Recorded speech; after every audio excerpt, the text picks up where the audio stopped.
गांधी 20वीं सदी के महान दृष्टा। गांधी जी के जीवन पर बनी यह डॉक्यूमेंट्री फिल्म लगभग 15 साल में बन पाई थी। यह 100 कैमरामैन के अथक परिश्रम का परिणाम है। इस फिल्म से संबंधित सामग्री को एकत्रित करने में निर्माता को लगभग 1 लाख मील की यात्रा करनी पड़ी।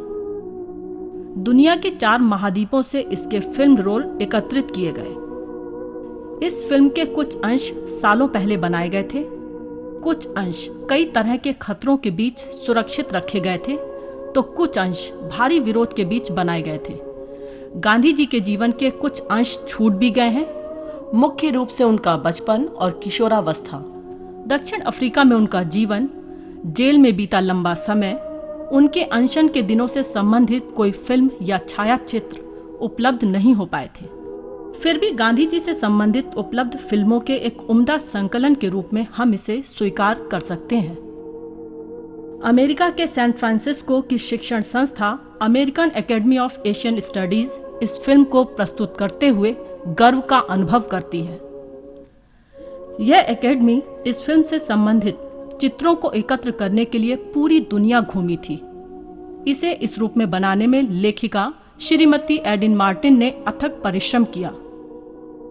उन्होंने गांधी जी के जीवन मूल्यों और सिद्धांतों के आधारभूत तत्वों पर शोध किया और इस फिल्म में उन्हें अभिव्यक्त करने का प्रयास किया।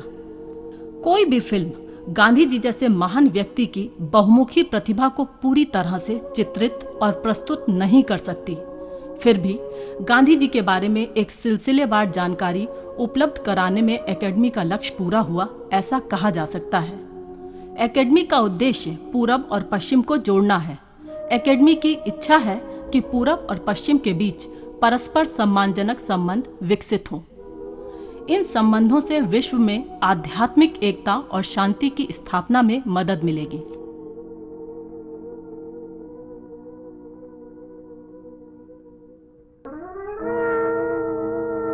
विश्व शांति और एकता के लिए स्थापित संयुक्त राष्ट्र संघ का झंडा झुका दिया गया। सन 1948 में 30 जनवरी को महात्मा गांधी की एक हत्यारे ने गोली मारकर हत्या कर दी। उन्हें श्रद्धांजलि अर्पित करने के लिए संयुक्त राष्ट्र संघ के सभी सदस्य इकट्ठे हुए।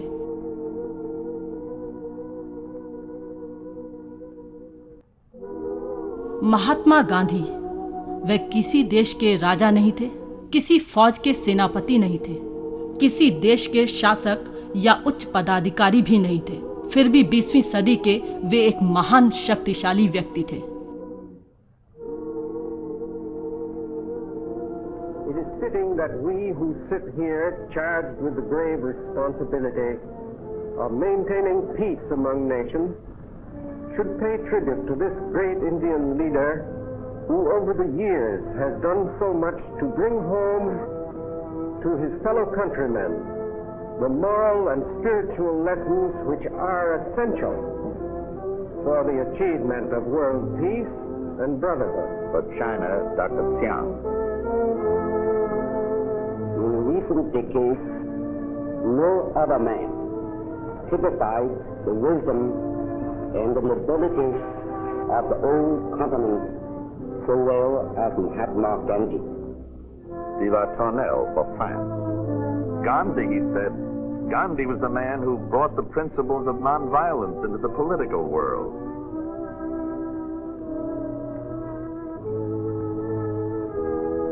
For Pakistan, Sir Mohammad Zafrullah Khan.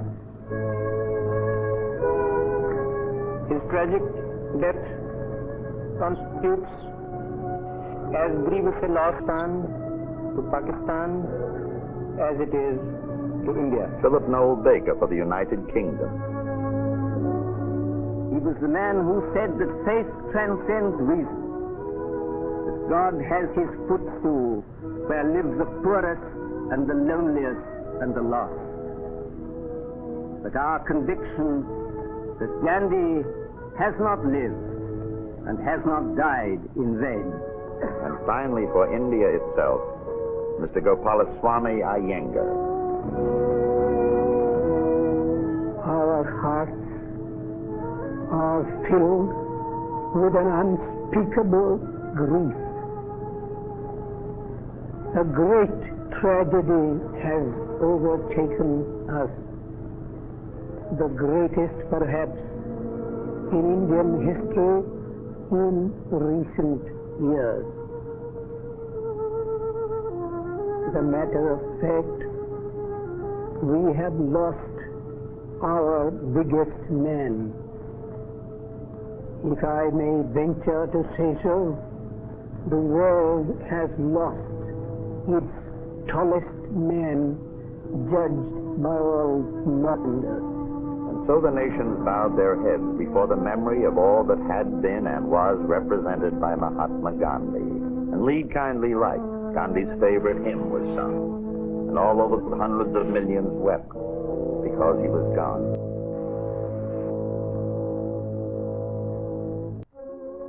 Gandhi ji की मृत्यु की खबर सुनकर दुनिया भर में हजारों लाखों लोग बिलख पड़े।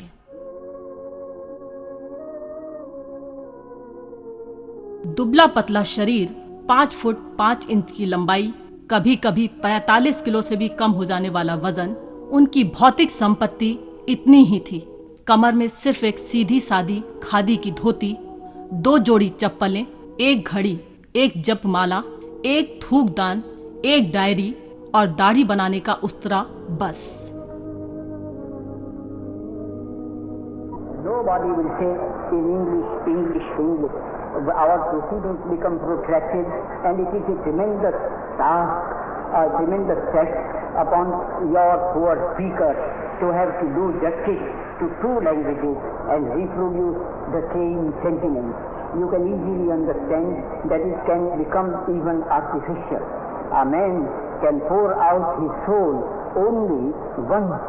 He can't reproduce the same thing twice.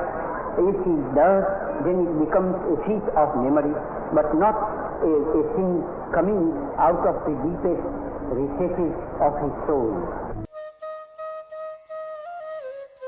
सीधी सादी सरल भाषा में बोलने वाला, साधारण रंग रूप, सरल भाषा, न धन का सहारा न शस्त्रों का बल। उनके पास क्या शक्ति थी?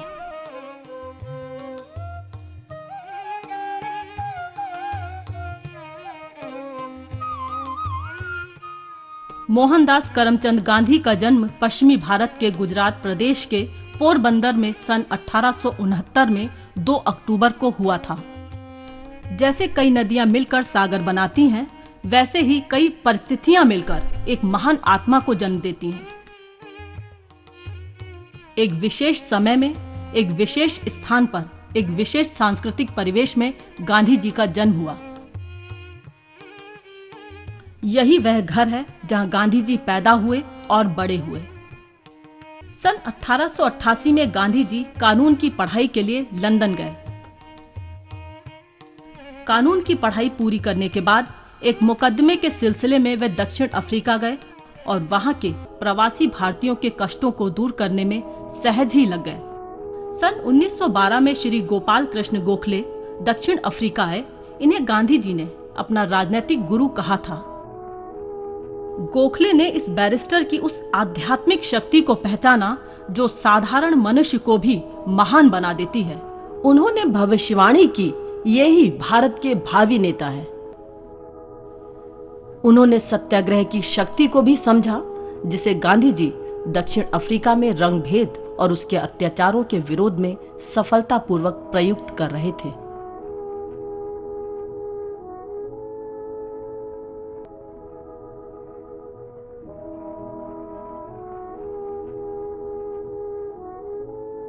सन 1915 में गांधी जी भारत लौटे। उन्होंने पूरे भारत का दौरा किया। कई लोग गांधी जी के अहिंसात्मक प्रयोगों से प्रभावित हुए। अपनी भारत यात्रा से गांधी जी समझ गए कि भारत भर में एक प्रकार की अशांति फैली है। ये मदन मोहन मालवीय हैं, जिन्होंने बनारस हिंदू विश्वविद्यालय की स्थापना की। सन 1916 में पहली बार जवाहरलाल नेहरू गांधी जी से मिले। गांधी जी उद्योग नगरी अहमदाबाद की साबरमती नदी के तट पर आश्रम बनाकर रहने लगे। इन सीधे साधे आश्रमवासी के अंदर सत्य का प्रकाश भरा था। हजारों लोग यहाँ उनके अहिंसात्मक प्रयोगों को देखने के लिए आते थे। अनेक लोग उनके अहिंसात्मक जीवन के प्रयोगों में शामिल हुए। पंजाब के अमृतसर स्थित जलियांवाला बाग में हजारों लोग शांतिपूर्वक इकट्ठे हुए थे। जनरल डायर फौज की एक टुकड़ी के साथ आया और उन्हें घेरकर गोलियां चलवाईं। इससे भारतवासियों को अंग्रेज सरकार ने गहरी चोट पहुंचा दी। ये ही हैं गांधी जी के परम मित्र एवं भारत के श्रेष्ठ कवि श्री रविंद्रनाथ ठाकुर। 1 अगस्त सन 1920 को लोकमान्य बाल गंगाधर तिलक की मृत्यु हुई। लोग उनकी अंतिम यात्रा में उमड़ पड़े। लाखों लोगों ने उन ओजस्वी अटल देशभक्त को श्रद्धांजलि अर्पित की।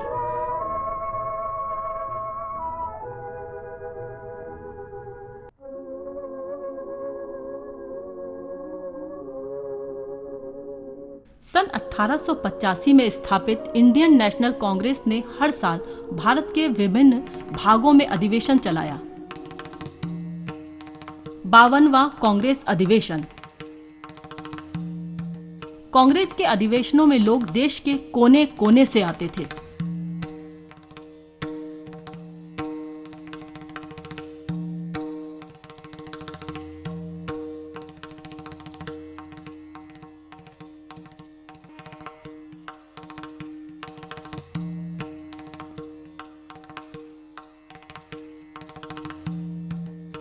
तिरपनवां अधिवेशन 53 हाथी।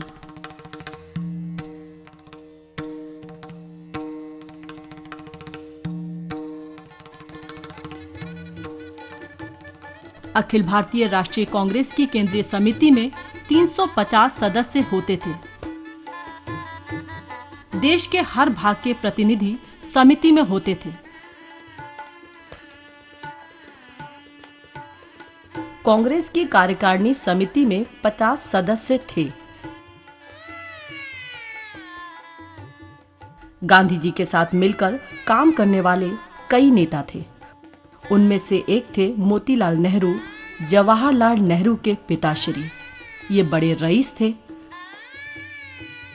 बड़ी हवेली आनंद भवन में रहते थे।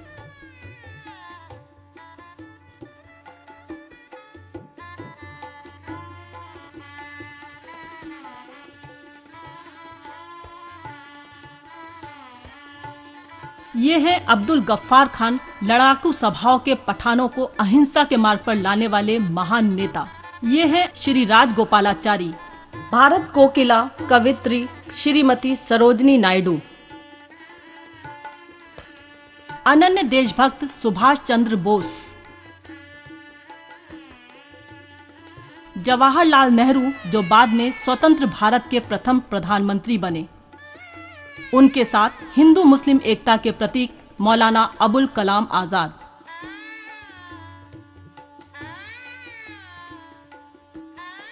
ये है मोहम्मद अली जिन्ना। ये हैं सरदार वल्लभ भाई पटेल, हमारे लौह पुरुष, बाद में स्वतंत्र भारत के प्रथम उप प्रधानमंत्री बने। नेहरू जी के साथ चलने वाले बाबू राजेंद्र प्रसाद, स्वतंत्र भारत के प्रथम राष्ट्रपति। गांधी जी इन सबके नेता थे। कांग्रेस अधिवेशन में गांधी जी बोल रहे हैं कि अहिंसा एक महान शक्ति है, उसके अपने नियम कानून हैं, उनके पालन में जरा भी चूक नहीं होनी चाहिए। देश भर में खादी का प्रचार हुआ। हमारे यहाँ भरपूर कपास पैदा होती है, क्यों इसे इंग्लैंड भेजकर वहां से बनकर आया कपड़ा खरीदें, जबकि यहाँ लाखों लोग बेरोजगार हैं। वे चरखा चलाकर खुद क्यों ना कपड़ा बनाए। चरखा होम रूल का प्रतीक है। सन 1922 में गांधी जी ने जेल में आत्मकथा लिखी, सत्य के प्रयोग। गांधी जी का एक मुख्य कार्यक्रम नारी मुक्ति का था। स्त्रियों ने भारत के सभी भागों में सामाजिक कार्यों और आंदोलनों में भाग लिया। गांधी जी ने कहा था कि स्त्री पुरुषों को एक दूसरे का मार्गदर्शन करना चाहिए। दोनों एक दूसरे के पूरक हैं। दोनों को निडर होकर एक दूसरे का साथ देना चाहिए, तभी देश की राजनीति सफल होगी। कांग्रेस के अधिवेशनों में स्त्रियों ने बड़ी संख्या में भाग लिया, जुलूस निकाले। गांधी जी की अहिंसा को देश की स्त्रियों ने सहज ही आत्मसात कर लिया। कांग्रेस के अधिवेशनों को सफल बनाने में स्त्रियों ने सक्रिय भाग लिया और अनेक जिम्मेदारियां गांधी जी के पीछे अहिंसा के मार्ग पर चलने के लिए तैयार है।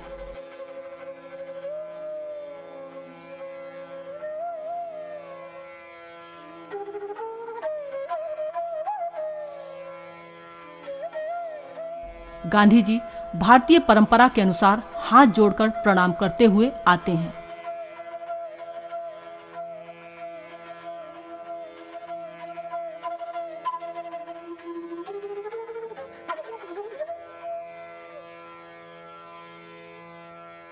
कांग्रेस के चेन्नई अधिवेशन में अहिंसा पर चर्चा चली। यह स्वीकार किया गया कि अहिंसा अनिवार्य है, यद्यपि थोड़ा कष्ट साध्य है। सन 1928 में कलकत्ता के कांग्रेस अधिवेशन में भी अहिंसा पर चर्चा चली।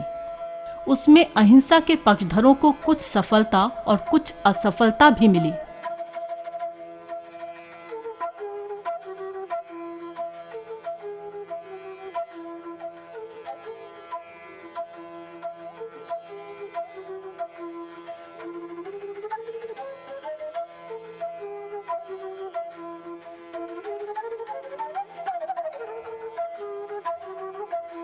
मोतीलाल नेहरू कांग्रेस की बढ़ती जिम्मेदारियों पर बोले और यह निर्णय लिया गया कि सन 1929 तक भारत के लिए डोमिनियन स्टेटस मांगा जाए। न मिलने पर उसके बाद पूर्ण स्वराज्य के लिए संघर्ष किया जाए। सन 1929 तक डोमिनियन स्टेटस नहीं मिला। सन 1929 में 31 दिसंबर की रात 12 बजे कांग्रेस ने सर्वसम्मति से प्रस्ताव पारित किया कि पूर्ण स्वराज्य ही कांग्रेस का लक्ष्य है। गांधी जी ने अपने ऐतिहासिक अहिंसक संग्राम के लिए कमर कस ली। सन 1930 में गांधी जी ने वायसराय इरविन को पत्र लिखा। उसमें उन्होंने अंग्रेज सरकार के अन्यायपूर्ण शासन का विवरण देकर उसके प्रति अपना विरोध प्रकट किया। गांधी जी ने कहा, मैंने रोटी मांगी, मुझे सिर्फ पत्थर मिला। अपने समुद्र के पानी और सूर्य भगवान की कृपा से बनने वाले नमक पर भी भारतीयों का अधिकार नहीं था। सरकार कहती थी कि नमक सिर्फ वही बना सकती है। नमक पर कर लगता था और उसी नमक को लोग खरीद सकते थे। गांधी जी ने घोषणा कर दी कि अब वे अरब सागर के दांडी नामक तट पर नमक कानून को भंग करते हुए खुद नमक बनाएंगे। अपार उत्साह के साथ गांधी जी की सत्याग्रही सेना निकल पड़ी। गांवों की धूल भरी सड़कों पर यह सेना प्रतिदिन 12 मील चलते हुए दांडी समुद्र तट की ओर बढ़ने लगी। सत्याग्रहियों के हाथों में संगीत वाद्यों के अलावा कुछ नहीं था। पूरे भारत से लोग इकट्ठा हुए। सत्यमेव जयते का नारा हर कहीं गूंज उठा।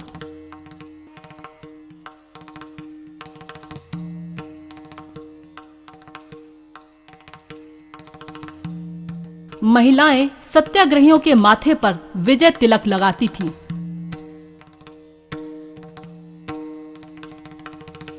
रात में सत्याग्रही सेना गांव में ठहरती थी और सवेरे फिर यात्रा शुरू हो जाती थी। गांधी जी में अपार उत्साह था। हर कहीं उत्साह उमड़ रहा था। गांव-गांव से लोगों का आना जारी था।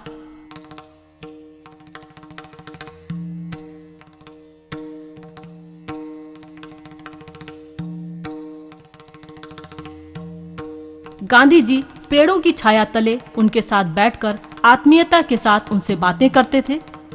गांधी जी मानते थे कि हर किसी में एक पवित्र शक्ति विद्यमान है। इस दांडी यात्रा की विजय निश्चित थी, क्योंकि यह सत्य की शक्ति का प्रकटीकरण था। सत्य की विजय और असत्य की पराजय सुनिश्चित है। अन्यायपूर्ण शासन भी एक असत्य है। सरकार यह कहती है कि नमक वही तैयार करेगी। यह एक प्राकृतिक देन, नमक पर कर लगाती है। यह अन्याय है, यह असत्य है, इसे दूर करना चाहिए। लेकिन इस अन्याय को करने वाले अंग्रेजों से प्रेम करना चाहिए, उनके गलत काम का ही विरोध करना चाहिए।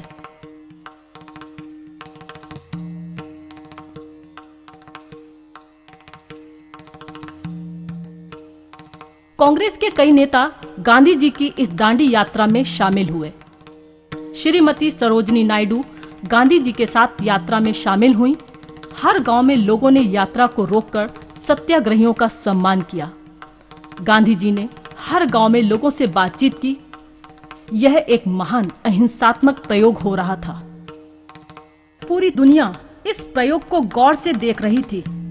यात्री दल के सदस्य पूरी तरह से अनुशासित थे। सब में विश्वास था कि मार्ग सही है, इसलिए मंजिल हासिल होनी ही है।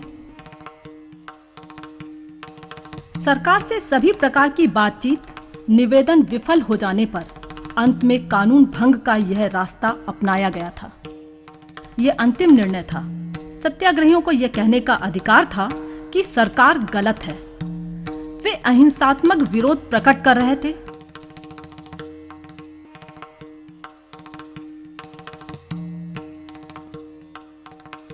यात्रा जारी थी।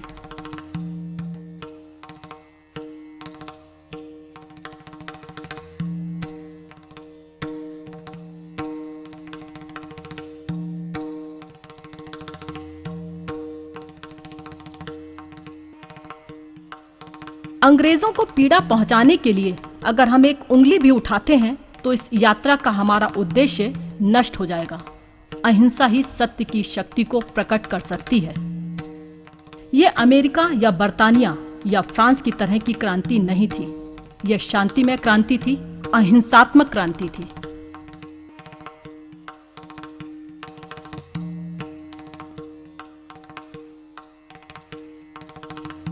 पाँच अप्रैल को यात्रा समुद्र तट पर पहुंची। गांधी जी शांत थे।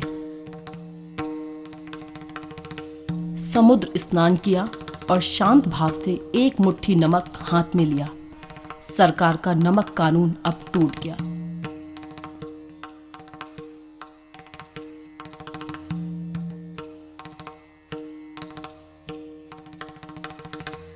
महिलाएं घड़ों में समुद्र का खारा पानी भर लाईं।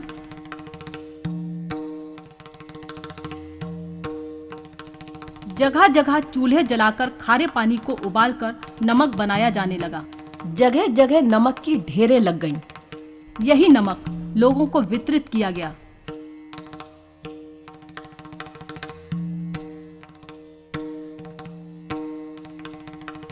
पुलिस ने उन्हें ऐसा नमक बनाने से रोकने की खूब कोशिश की। सत्याग्रहियों ने धरसाड़ा नामक गोदाम पर घेरा डाला। नमक गोदाम कटीली तारों के घेरे में था। सत्याग्रहियों ने गोदाम में प्रवेश करने का निर्णय किया। पुलिस ने उन पर लाठीचार्ज किया। सत्याग्रहियों में से किसी ने उन पर उंगली नहीं उठाई। मार खाकर गिरने पर भी लोग कतारों में एक के बाद एक आगे बढ़ते रहे। मारने वालों के प्रति भी प्रेम, उनकी भलाई करने का भाव, कितना पवित्र और रोमांचकारी दृश्य था ये। रात 12:45 पर जब गांधी जी अपनी इस कुटिया में सो रहे थे, उन्हें बंदी बना लिया गया। उनके अन्य साथी तथा सरोजिनी नायडू भी गिरफ्तार कर लिए गए। सत्याग्रह को दबाने के लिए पुलिस का दमन चक्र चल पड़ा, लेकिन लोगों ने हिंसा का जवाब हिंसा से नहीं दिया। शांति में दृढ़ता बनाए रखी। जवाहरलाल नेहरू भी बंदी बना लिए गए। सत्याग्रह फिर भी शांति से चलता रहा।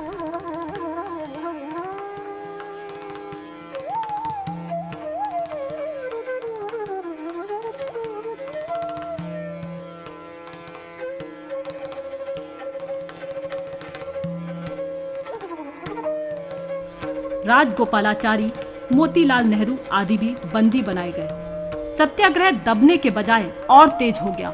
पूरी बंबई नगरी असहयोग पर उतर आई।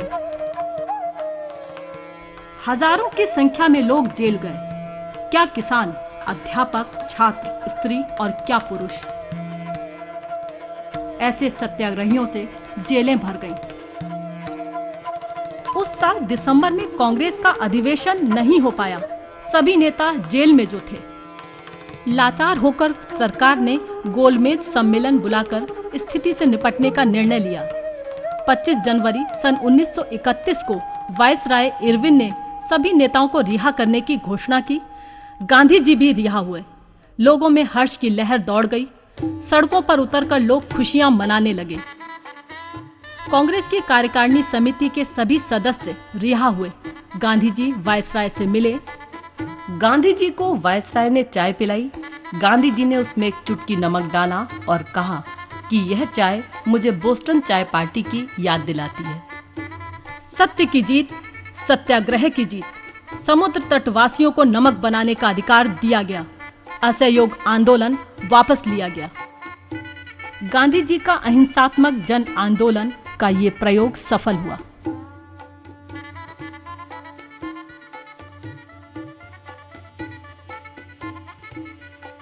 गांधी जी सरकार के प्रस्ताव के बारे में आम सभा में बोले। नेहरू भी उनके साथ मंच पर उपस्थित थे। सरकार ने सभी आपातकालीन कानून वापस लिए। कांग्रेस ने गोलमेज सम्मेलन में भाग लेने का निर्णय लिया। यह एक सच्ची विजय थी।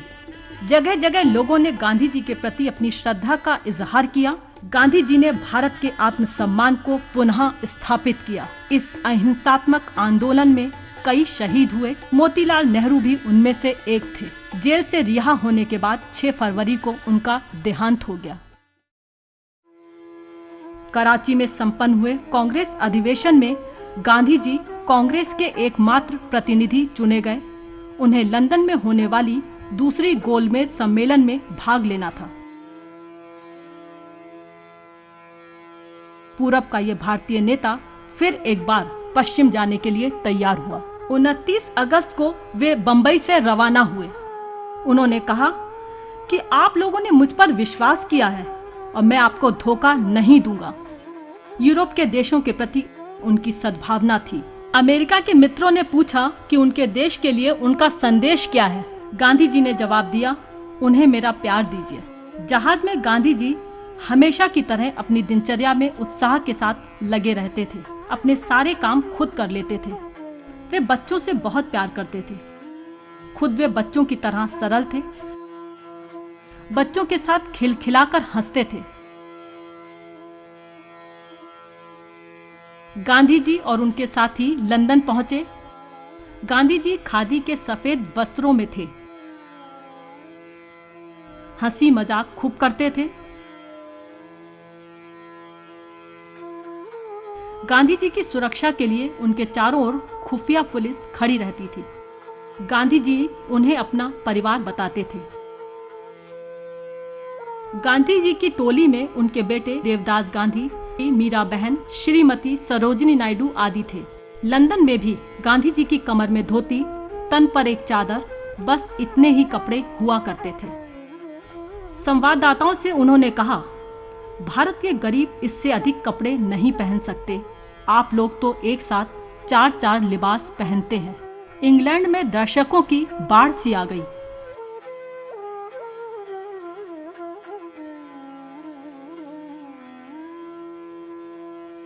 गांधी जी लंदन में किंग्सले हॉल में ठहरे। यहाँ गरीब बड़ी संख्या में बसे हुए थे। गांधी जी ने कहा, अपने देश से भी अधिक अपने सह मनुष्यों से प्रेम करने में हमें गौरव महसूस करना चाहिए। प्रसिद्ध नाटककार और लेखक बर्नार्ड शॉ उनसे मिलने आए और कहा कि आप बड़े महात्मा हैं, मैं छोटा महात्मा हूँ। गांधी जी ने लैंकशायर का दौरा किया। डर था कि कहीं गांधी जी पर यहाँ कोई हमला न कर बैठे, क्योंकि गांधी जी के खादी आंदोलन से इस इलाके के लोग ज्यादा ही बुरी तरह से प्रभावित हुए थे। उनके कारखाने बंद हो गए थे। वहाँ के मजदूरों ने हमला करने के बजाय बड़े उत्साह से उनका स्वागत किया। 62 वर्ष के गांधी जी उस इलाके में एक युवक की तरह पैदल घूमे और ना जाने कितने लोगों से वे मिलते जुलते रहे।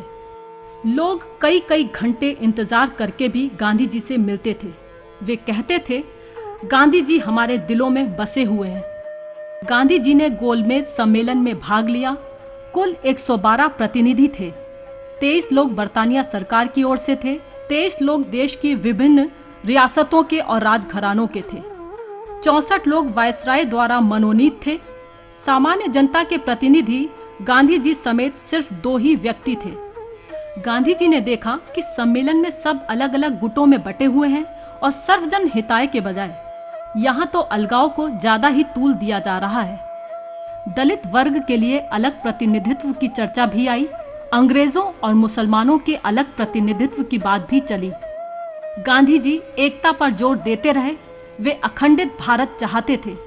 पुरानी दुश्मनियों को लेकर खंडों में विभक्त देश उन्हें स्वीकार्य नहीं था।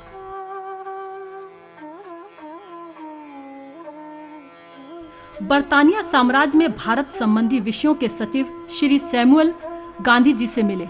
वे बड़े नेक और दो टूक बोलने वाले इंसान थे। गोलमेज सम्मेलन के निर्णयों से गांधी जी सहमत नहीं हुए। उन्होंने उसके खिलाफ संघर्ष करने का निर्णय लिया। भारत लौटते समय वे पेरिस गए। वहां लोग उनसे मिलने के लिए उमड़ पड़े। द्वेष और हिंसा से सत्य और प्रेम महान है, ऐसा कहने वाले इस आदमी को देखने की प्रबल इच्छा थी उनमें।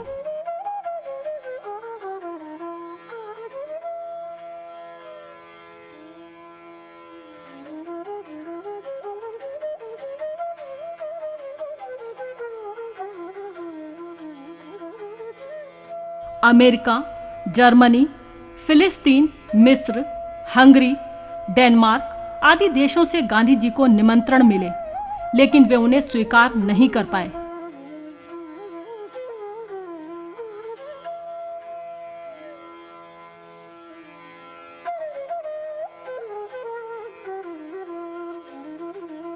वे स्विट्जरलैंड गए। स्विट्जरलैंड में वे प्रसिद्ध लेखक रोमा रोला के घर ठहरे। रोमा रोला यूरोप में गांधी जी के बारे में लिखने वाले श्रेष्ठ लेखक थे। उन्होंने कहा कि गांधी जी बच्चों की तरह सरल हैं। वे निष्कपट नेक इंसान हैं। वे अपनी गलतियों को खुलकर स्वीकार करते हैं। वे गलत कामों से कभी समझौता नहीं करते। वे ईश्वर के ध्यान में मग्न रहते हैं। मानव जाति की उन्नति के लिए उन्होंने जन्म लिया है। जिनेवा में उन्होंने कहा, आज तक मैं कहा करता था कि ईश्वर सत्य है। आज से मैं विश्वास करता हूँ कि सत्य ही ईश्वर है। गांधी जी इटली गए। वह देश मुसोलिनी की तानाशाही के नीचे दबा था, लेकिन वहाँ के लोग भी हिंसा से सत्य और प्रेम शक्तिशाली है कहने वाले इस व्यक्ति के दर्शन के लिए एकत्र हुए। गांधी जी के स्नेह, प्यार, बातों को समझ लेने की उनकी सरलता, सहज हंसी मजाक ने भी उनका मन मोह लिया था।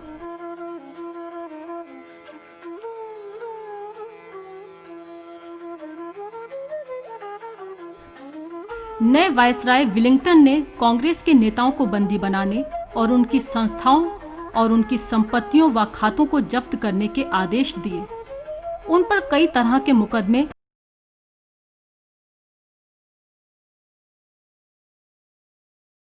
बनाए गए। 28 दिसंबर को गांधी जी के स्वागत में लोग बंबई बंदरगाह पर एकत्रित थे। श्रीमती कमला नेहरू और कस्तूरबा भी आई थीं। कमला जी को अपने पति नेहरू के बंदी बनाए जाने के बारे में बात करनी थी। कस्तूरबा तो सदा ही गांधी जी के साथ रहती थी। कस्तूरबा का विवाह 13 साल की उम्र में गांधी जी से हुआ था। गांधी जी और कस्तूरबा एक दूसरे में मानो समाहित से हो गए थे। लोग कस्तूरबा को बाप और गांधी जी को बापू कहने लगे थे। गांधी जी के स्वागत के लिए कांग्रेस के नेता भी आए। सबने गांधी जी का स्वागत बड़े उत्साह से किया।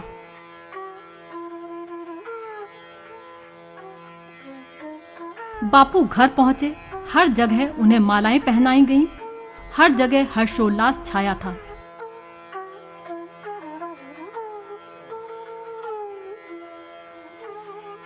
लोग सड़कों के दोनों ओर छतों पर गांधी जी के दर्शन के लिए खड़े थे।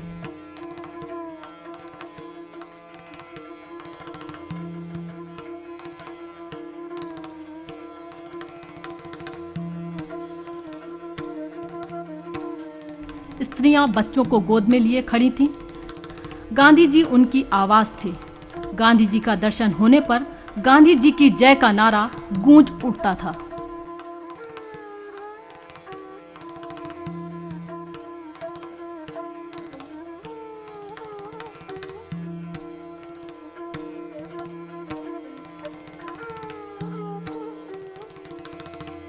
गांधी जी ने कहा, मैं खाली हाथ आया हूं, लेकिन मैंने देश के आत्मगौरव को बनाए रखा। अन्यायपूर्ण कानूनों से मुक्ति पाने के लिए हमें अहिंसात्मक संघर्ष करना होगा।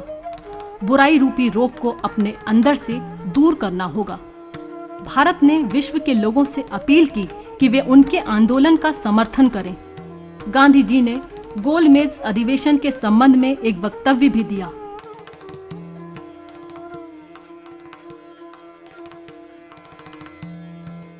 नए वायसराय वेलिंगटन से गांधी जी की भेंट के लिए पत्र लेकर गांधी जी के सचिव गए। 31 दिसंबर को फिर से सत्याग्रह शुरू करने का दायित्व गांधी जी को कांग्रेस कार्यकारिणी समिति द्वारा दिया गया, लेकिन 4 जनवरी को गांधी जी बंदी बना लिए गए।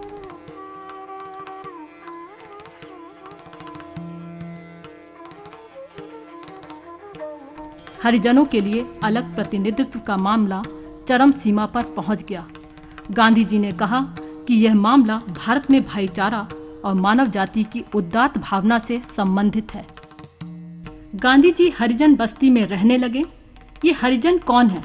सैकड़ों साल से अछूत माने गए और अलग रखे गए हमारे भाई ही थे। गांधी जी ने उन्हें हरिजन यानी हरि के जन का नाम दिया। अंग्रेज सरकार ने इन्हें अलगाववादी मताधिकार देने का निर्णय लिया था। गांधी जी उसके खिलाफ अनशन पर बैठ गए। गांधी जी का अनशन 6ठे दिन भी जारी रहा। विट्ठल भाई पटेल ने गांधी जी के अनशन के बारे में लोगों को समझाया। A word regarding the recent past by Mahatma Gandhi. It has been made to appear by the British press and the British public man that Mahatma Gandhi is opposed to the political representation of the untouchable. Nothing is further from the truth. As a matter of fact, Mahatma Gandhi is prepared to give more representation to the depressed classes than what the award gives. He objects to the method by which that representation is proposed to be secured by the award. हजारों सालों से हरिजनों के लिए बंद मंदिर फिर से खोल दिए गए। देश भर में ये अद्भुत परिवर्तन शांति से संपन्न हुआ।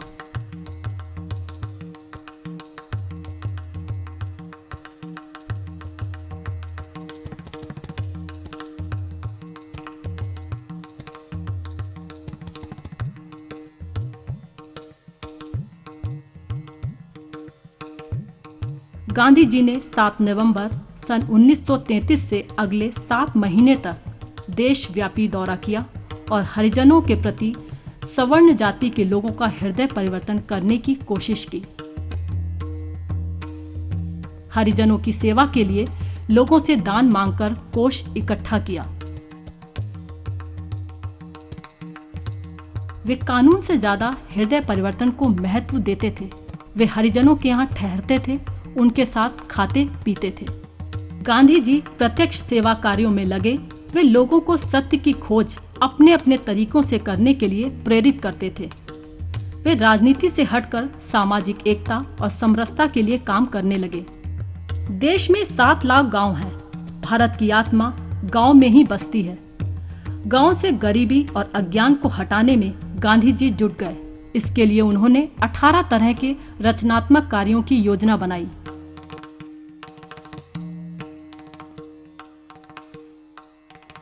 गांधी जी देश के बीचों बीच वर्धा के पास सेवाग्राम नामक एक गांव में आश्रम बनाकर रहने लगे। कांग्रेस के नेता उनसे मार्गदर्शन लेने आते थे।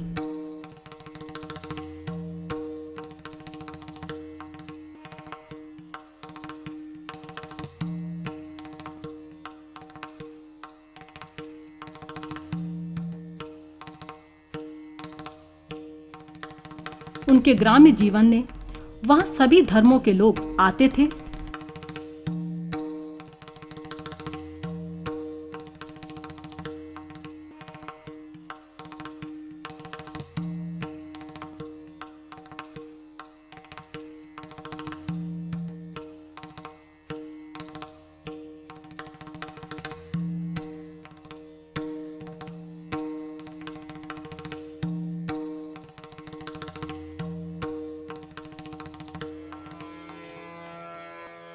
यह आश्रम वर्धा रेलवे स्टेशन के समीप है।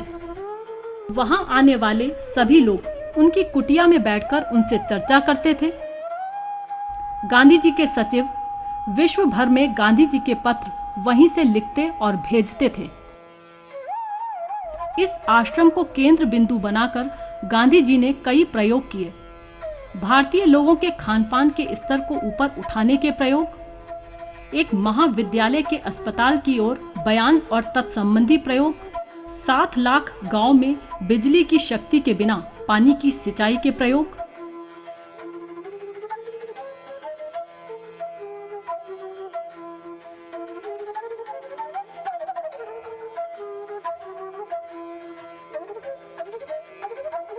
किसानों के साथ खेतों में चलकर कृषि के नए प्रयोग,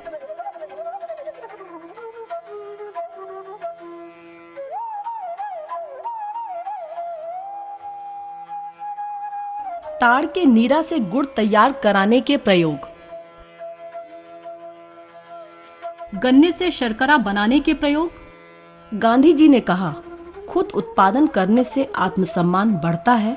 जो खुद तैयार कर सकें करें, जिसका उत्पादन करे उसका उपभोग भी करें।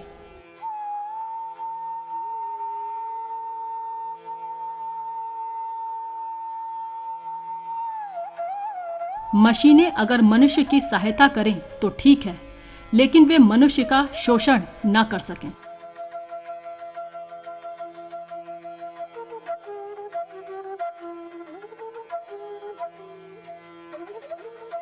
हाथ से कागज तैयार कर सकते हैं।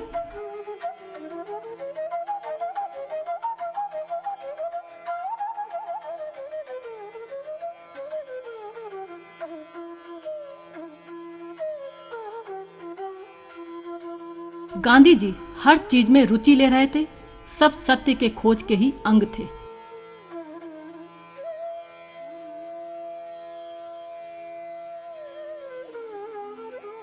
लंदन में जिस किंग्सले हॉल में गांधी जी ठहरे थे, वहां की अंग्रेज महिला मूरियल लेस्टर यहां हाथ की चक्की से आटा पीसती थी।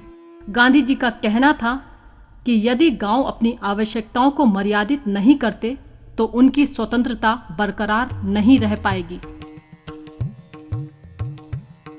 वे पश्चिमोत्तर सीमा तक गए।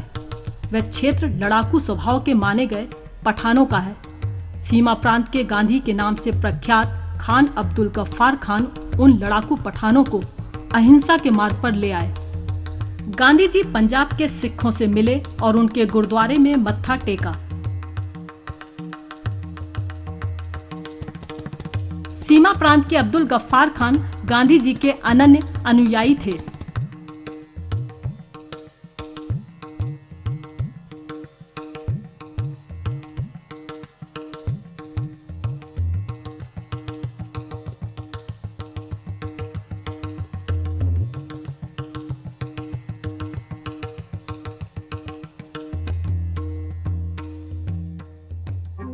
हर जगह घरों में काते गए धागों से बने खादी के कपड़े गांधी जी को भेंट किए गए।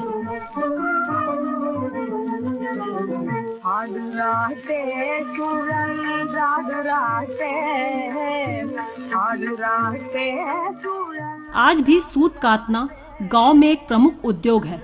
वह सत्याग्रह का प्रतीक था, साथ ही ध्यान साधना का एक माध्यम भी था। वे कहते थे, हमारे 7 लाख गांव हैं, हमारे किसान करीब 6 महीने खाली बैठे रहते हैं, उनके हाथों को काम चाहिए। सूत वे पहले भी काटते थे, अब फिर से काटना शुरू करना आवश्यक है।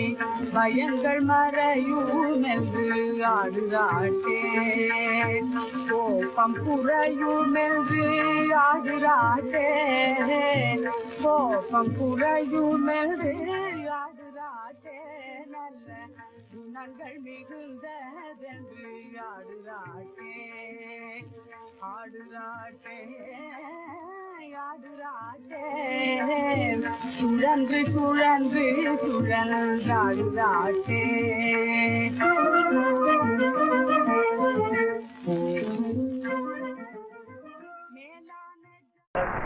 Simple and obvious. We have nearly 700,000 villages. A large number of these villages are living in a condition of semi-starvation. And they do so because they have no employment for nearly 6 months in the year, that is during off-season. That being the case, it is necessary to find some supplementary occupation for them. It is obvious that we must therefore give them an occupation to which they have been used. Such occupation is hand spinning. ஆடுராட்டே சுழன்றாடுராட்டே ஆடுராட்டே சுழன்றாடுராட்டே சுழன்று சுழன்று சுழன்றாடுராட்டே இனி சுயராஜ்யம் வந்ததென்று ஆடுராட்டே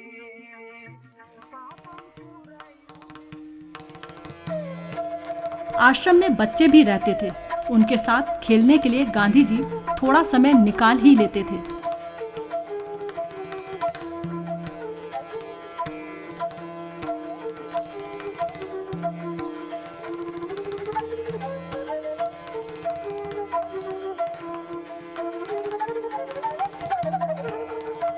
बच्चों की शिक्षा पर वे विशेष ध्यान देते थे। बच्चे भी सूत काट सकते हैं और इसके द्वारा उनमें हम अच्छे संस्कार डाल सकते हैं। बच्चों को चाहिए कि सत्य और प्रेम के नियमों का अनुपालन करें। सच्ची शिक्षा वही हो सकती है जो हाथ और मस्तिष्क दोनों की दक्षता को बढ़ा सके और बुद्धि, शरीर, पंचेंद्रिय तीनों को सुसंस्कृत कर सके। सही शिक्षा से बुद्धि तथा सृजनशीलता दोनों का विकास होना चाहिए।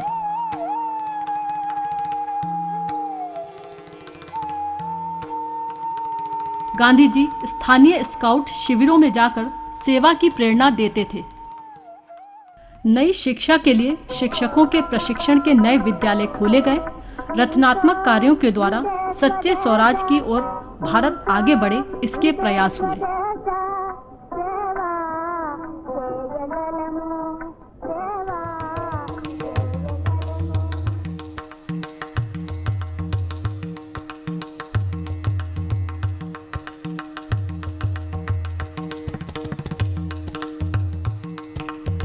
एक समय वह भी आया जब कांग्रेस के सामने फिर से हिंसा की चुनौती खड़ी हो गई, विश्वव्यापी हिंसा की।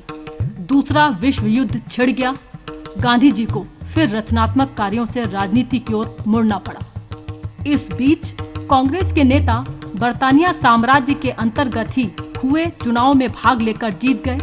अंतरिम सरकारें बनी।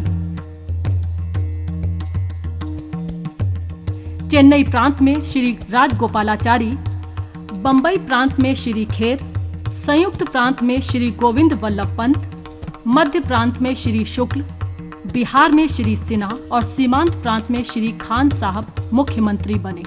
श्रीमती विजयलक्ष्मी पंडित भारत की प्रथम महिला मंत्री बनी। सन 1938 में कांग्रेस में विचार मंथन शुरू हुआ। इंग्लैंड द्वितीय विश्व युद्ध से आतंकित था।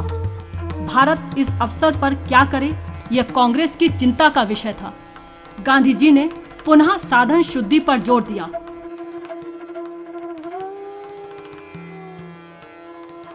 स्वराज्य का लक्ष्य हासिल करने के लिए साधन शुद्ध होने चाहिए, यह उनका अटल विश्वास था। 2 मार्च को वे कांग्रेस अधिवेशन में भाग नहीं ले सके क्योंकि किसी अन्य समस्या के समाधान के लिए वे अनशन कर रहे थे। The charges of Mahatma Gandhi against the Khatusa all the political prisoners in North Coast have been released, and the original settlement right there between the Thakur Sahab and Sardar Vallabhbhai Patel will be given effect to. In case any future disputes that might arise. Congress में मतभेद उभर कर आए। सुभाष चंद्र बोस मानते थे कि यद्यपि हमारा संघर्ष अहिंसात्मक है, लेकिन हमें एक सेना की जरूरत है आजादी हासिल करने के लिए। Our struggle is no doubt a non-violent struggle, but even a non-violent struggle demands an army, an organization, and a machinery. Congress ने भारत पर युद्ध थोपे जाने का विरोध किया।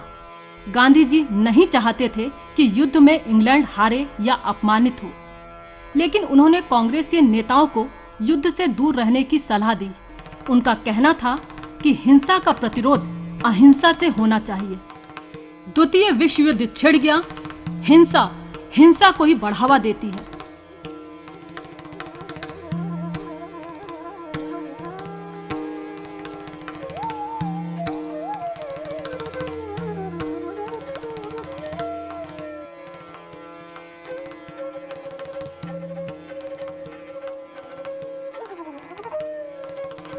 रामगढ़ में कांग्रेस के नेता एकत्रित हुए।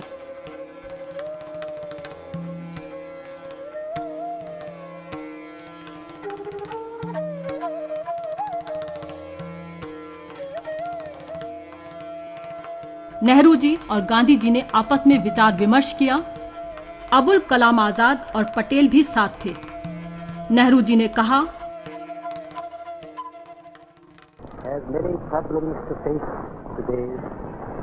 But the outstanding problem is the problem of how to pull together to meet the great trials and menaces that face us.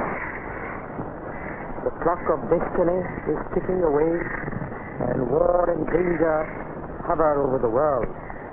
We shall have to face their consequences also, and we can only face them by forgetting our petty troubles and conflicts and pulling all together, so that we might, by our united strength, make India independent.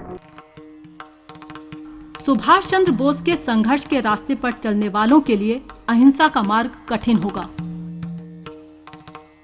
उनकी भारतीय राष्ट्रीय सेना अर्थात INA हिंसा का ही मार्ग अपनाएगी और देश को अपने कब्जे में लेने की कोशिश करेगी।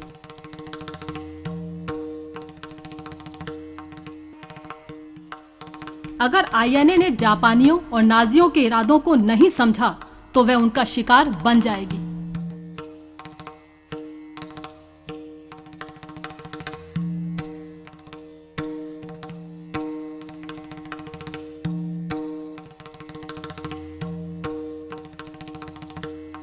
22 मार्च 1942 को इंग्लैंड ने सर स्टैफोर्ड क्रिप्स को कांग्रेस के नेताओं से बातचीत करने के लिए भारत भेजा।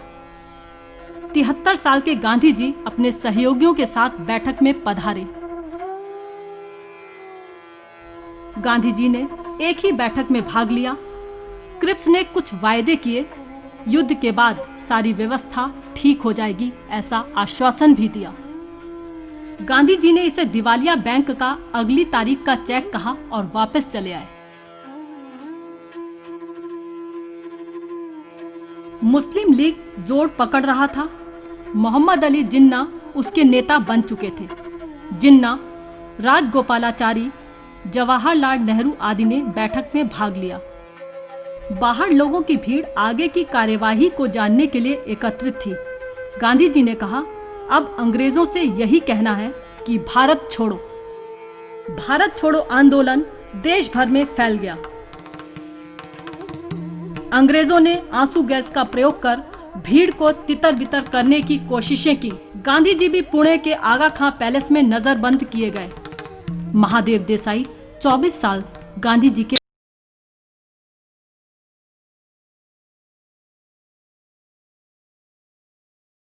संस्कार हुआ, वहीं उनकी समाधि बनाई गई। 22 फरवरी 1944 को गांधी जी की पत्नी कस्तूरबा भी वहीं आगा खां महल में नजरबंदी की हालत में चल बसी। 62 साल तक गांधी जी और कस्तूरबा साथ रहे। भारतीय स्वाधीनता संग्राम में कस्तूरबा ने अपना बलिदान दिया और उनकी आत्मा गांधी जी में समाहित हो गई। गांधी जी के परम मित्र श्री रविंद्रनाथ टैगोर भी इसी बीच चल बसे। उन्होंने अपने अंतिम दिनों में कहा, पूरब और पश्चिम आजाद भारत में एक दूसरे से मिलेंगे, देश रंग आदि भेद मिट जाएंगे और एक नया इतिहास बनना शुरू होगा। 6 मई 1944 को गांधी जी बिना शर्त रिहा हुए। वही उनका अंतिम कारावास था। उन्होंने अपने जीवन में 2388 दिन जेल में बिताए। उन्हें रिहा होते देखने के लिए भीड़ उमड़ कर आई।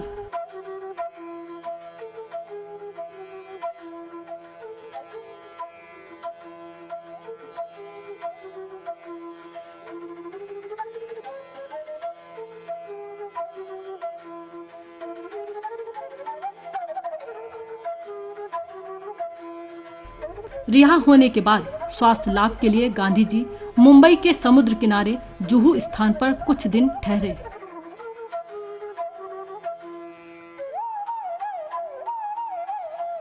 हिंदू मुसलमान आपस में लड़ रहे थे। इस परिस्थिति में भी गांधी जी की सत्य की खोज जारी थी। वे जिन्ना से मिलने गए।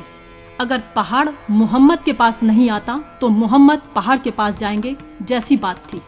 जिन्ना देश विभाजन की ओर बढ़ रहे थे। गांधी जी ने एकता की शक्ति और बिखराव की कमजोरी दोनों बिंदुओं पर उनसे विस्तार से चर्चा की। उन्होंने कहा कि भारत की एकता बनाए रखने की कोशिश करनी चाहिए।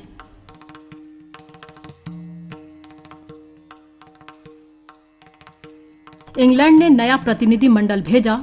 उसमें lord Alexander, sir Stafford Cripps तथा भारत संबंधी विषयों को देखने वाले सचिव लॉर्ड पैथिक लॉरेंस आदि थे।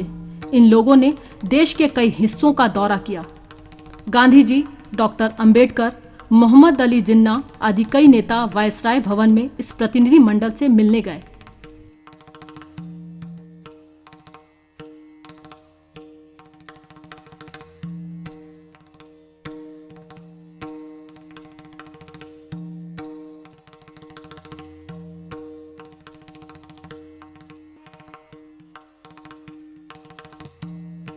वायसराय भवन के बाहर पूरा देश इंतजार कर रहा था। आजादी मिलेगी या वह एक सपना ही बनकर रह जाएगी, यह सवाल सबके सामने उठ खड़ा हुआ था। अबुल कलाम आजाद और नेहरू जी ने बैठक में भाग लिया। वायसराय थे लॉर्ड वॉवेल। कोई निर्णय नहीं लिया जा सका। तब देश की ग्रीष्मकालीन राजधानी शिमला थी। वहीं आयोजित एक उच्च स्तरीय बैठक में भाग लेने के लिए कांग्रेस और मुस्लिम लीग के प्रतिनिधि शिमला बुलाए गए। मौलाना अबुल कलाम आजाद, क्रिप्स, पटेल और मुस्लिम लीग की ओर से जिन्ना, नेहरू विचार विमर्श के लिए इकट्ठे हुए। सन 1946 की मई में कैबिनेट मिशन ने भारत से बरतानिया हुकूमत को वापस लेने के लिए एक प्रारूप प्रस्तुत किया। कांग्रेस और मुस्लिम लीग ने इस प्रारूप को स्वीकार नहीं किया। मुंबई में अखिल भारतीय कांग्रेस कमेटी ने स्वतंत्र संविधान सभा के प्रस्ताव पर विचार विमर्श किया।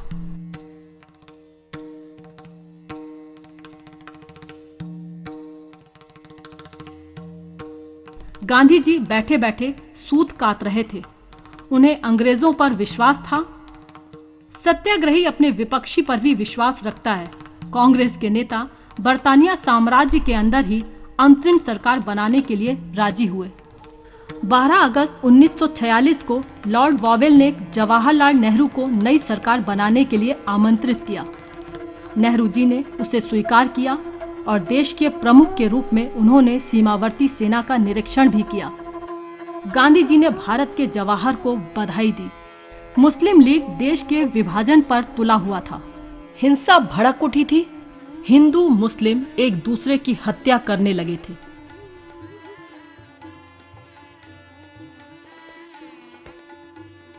दुखी गांधी ने रेल के तीसरे दर्जे में जगह जगह यात्रा की। किसी भी धर्म का कोई हिंदू या मुसलमान उन पर हमला कर सकता था। गांधी जी ने कहा, मैं मुसलमानों के मित्र के रूप में उनके पास जा रहा हूं, वे मेरे साथ जो चाहें करें। गांधी जी का विश्वास था कि मानव मूल रूप में बुरा नहीं होता।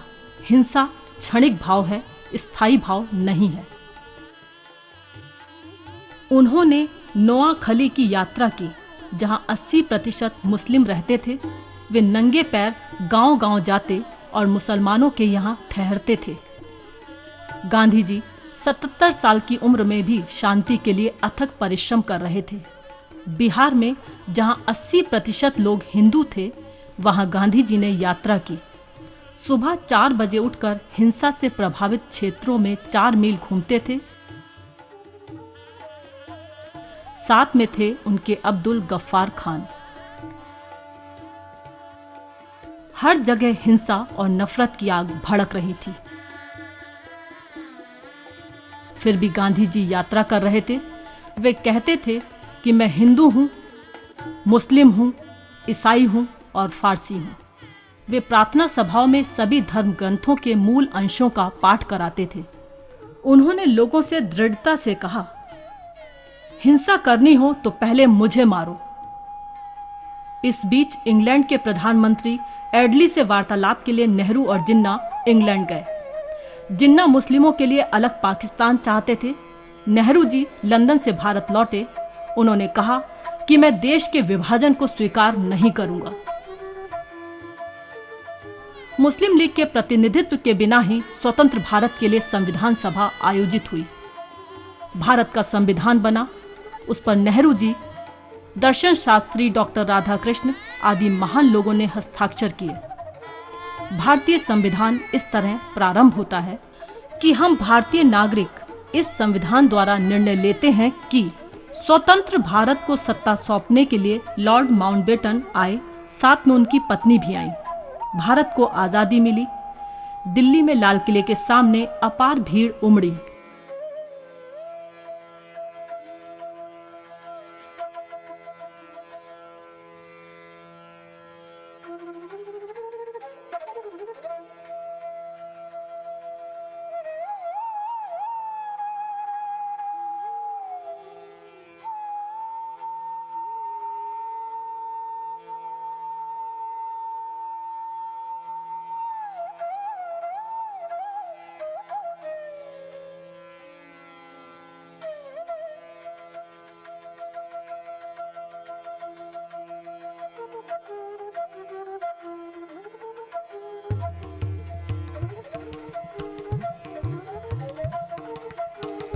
लाल किले पर स्वतंत्र भारत का झंडा फहराने के उत्सव में वे भी शामिल थे जो कल तक देश के शासक थे।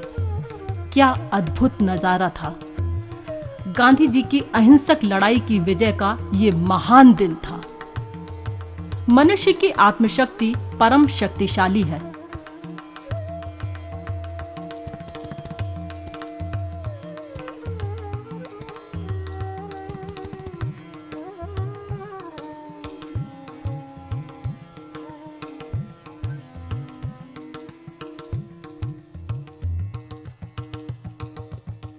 भारत का तिरंगा झंडा हर जगह फहर रहा था।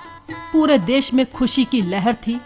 जय हिंद के नारे से आकाश गूंज उठा था। सब जगह बिजली के अलंकरण, चरखे के चित्र के साथ झंडे, चरखे के मध्य गांधी जी के चित्र की सजावट, जय हिंद शब्द को चमकाने वाले बिजली के बैनर।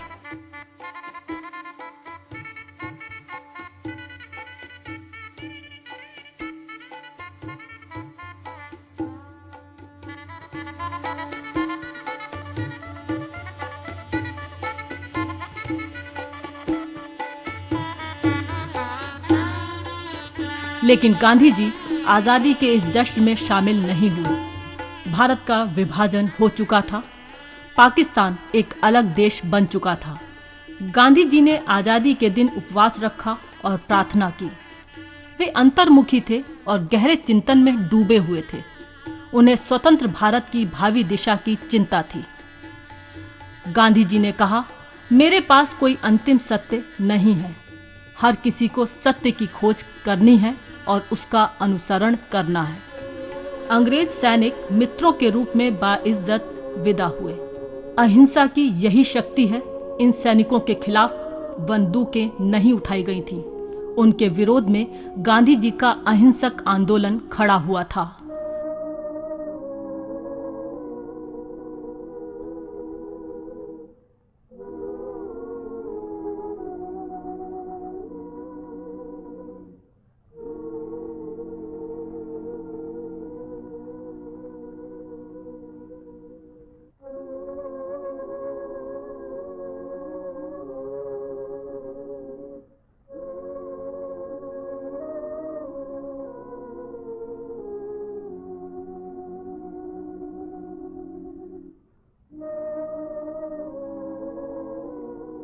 गांधी जी राष्ट्रपिता थे। उनके दर्शन के लिए हर जगह लोगों की भीड़ उमड़ पड़ती थी।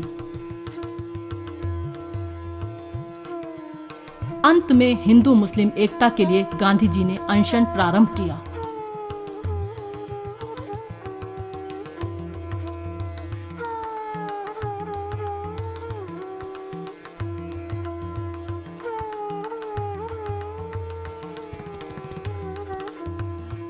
गांधी जी का अनशन सफल हुआ।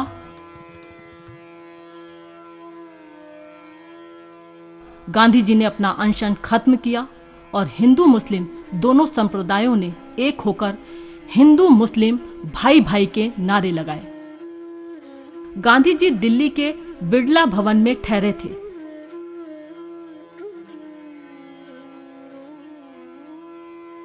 वहां हर दिन शाम को प्रार्थना सभा होती थी।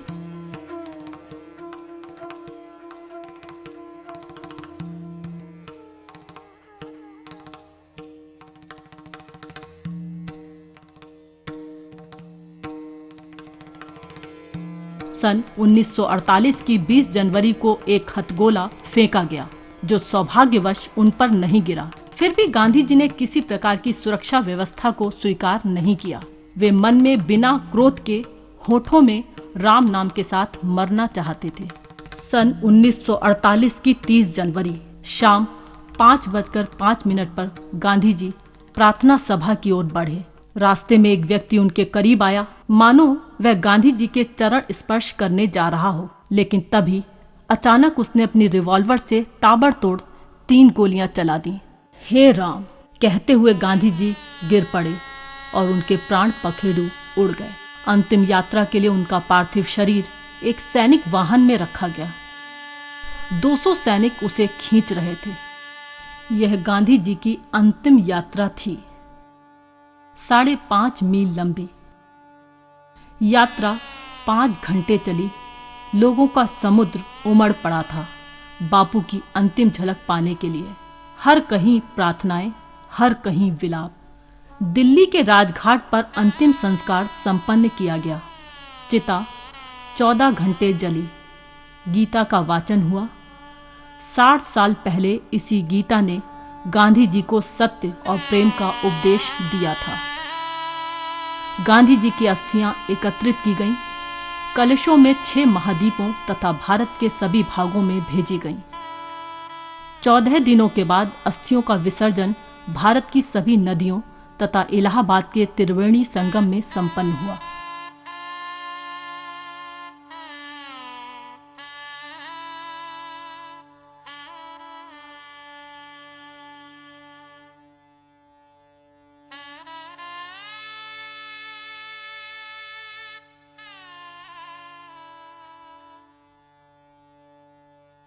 मौलाना अबुल कलाम आज़ाद, श्रीमती सरोजनी नायडू, सरदार पटेल, गांधी जी के बेटे देवदास गांधी और नेहरू अस्थि कलश के वाहन पर शोकमग्न थे।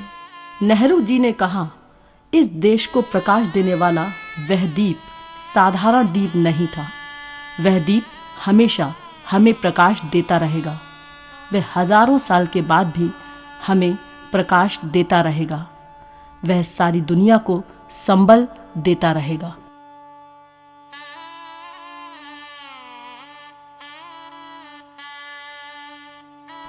गांधी जी के अस्थि कलशों पर हवाई जहाज पुष्प वर्षा कर रहे हैं। गांधी जी के अस्थि कलश प्रयाग के संगम पर पहुंचे।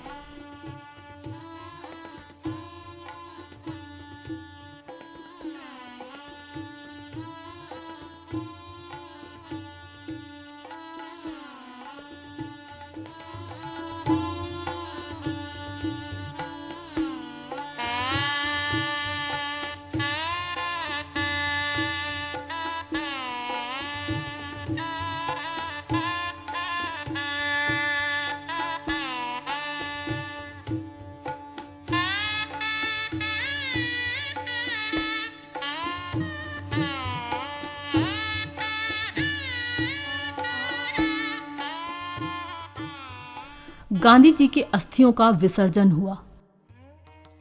ओम असतो मां सद्गमया तमसो मां ज्योतिर्गमया मृत्योर्मा अमृतम गमया। ओम शांति शांति शांति।